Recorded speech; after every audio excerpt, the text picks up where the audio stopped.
I spoke to him just yesterday. He has been in constant communication with the leaders of both countries trying to bring this conflict to an end. Indian Armed Forces reiterate their commitment to non-escalation, provided it is reciprocated by the Pakistan military. The United States has called for immediate de-escalation between India and Pakistan amid heightened tensions following a deadly terrorist attack in India-administered Kashmir on April 22nd.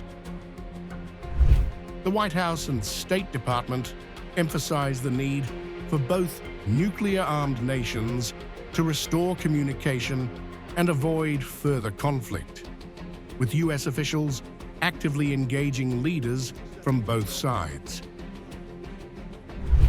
White House Press Secretary Caroline Leavitt addressed the U.S. efforts to mediate the situation during a briefing on May 10, 2025, stating, Sure, I absolutely can. This is something that the Secretary of State and, of course, now our National Security Advisor as well, Marco Rubio, has been very much involved in. The President has expressed he wants to see this de-escalate as quickly as possible. He understands these are two countries that have been at odds with one another for decades, long before President Trump was here in the Oval Office. However, he has good relationships with the leaders of both countries, and the Secretary of State, Marco Rubio, I spoke to him just yesterday. He has been in constant communication with the leaders of both countries trying to bring this conflict to an end.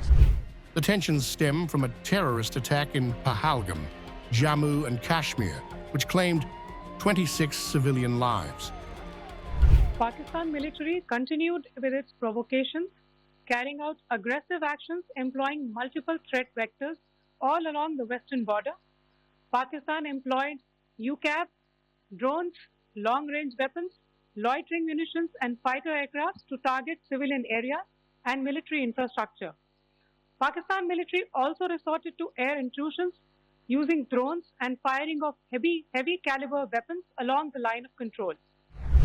The situation escalated further with India's retaliatory strikes on alleged terrorist infrastructure in Pakistan and Pakistan-administered Kashmir under Operation Sindoor on May 7th, 2025.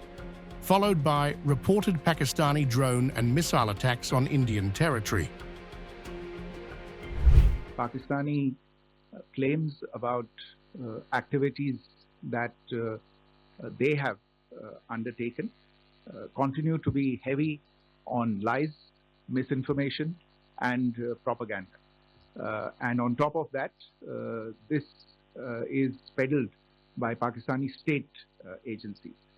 The claims that they have made about attacking and destroying various places, various military installations and facilities, as has been pointed out by my colleagues here this morning, are completely false. Secretary of State Marco Rubio has been at the forefront of U.S. diplomatic efforts. In a recent conversation with Indian External Affairs Minister Subramanyam Jaishankar, Rubio stressed the importance of both nations identifying methods to de-escalate and re-establish direct communication to prevent miscalculations. He also proposed U.S. support in facilitating productive discussions to avert future disputes, signaling Washington's willingness to play a constructive role without formally mediating.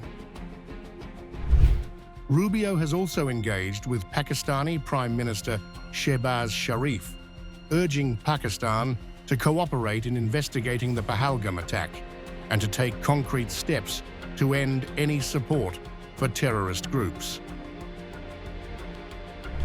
While expressing condolences for reported civilian losses in the ongoing conflict, Rubio reiterated the U.S. commitment to working with India in the fight against terrorism. President Donald Trump has publicly expressed concern over the escalating situation. As the situation remains volatile, the U.S. continues to monitor developments closely, with Rubio and other officials maintaining open lines of communication with New Delhi and Islamabad to prevent further escalation and promote stability in South Asia.